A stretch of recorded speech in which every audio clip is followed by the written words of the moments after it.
Magor Cibi, sunt deputat liberal în Parlamentul European. Mulți suntem îngrijorați de problemele de mediu, tocmai din acest motiv eu mi-am ales să activez în Comisia de Mediu în Parlamentul European.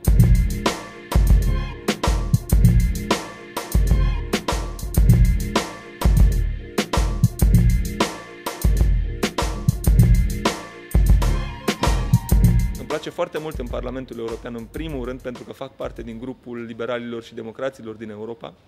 Un grup nu foarte mare, nu foarte mic, dar un grup foarte, foarte activ și un grup care poate să-și exprime o opinie puternică în Parlamentul European. Tocmai din acest motiv pot să fiu foarte, foarte mândru și pot să spun că cea mai importantă comisie sau delegație din care fac parte este grupul meu al liberalilor din România.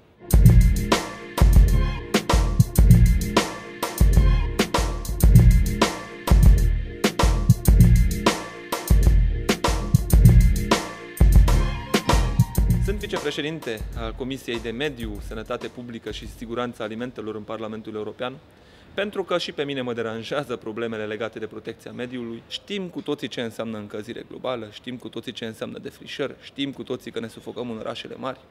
Tocmai din acest motiv, Comisia noastră reglementează destul de puternic în ultima vreme foarte multe domenii.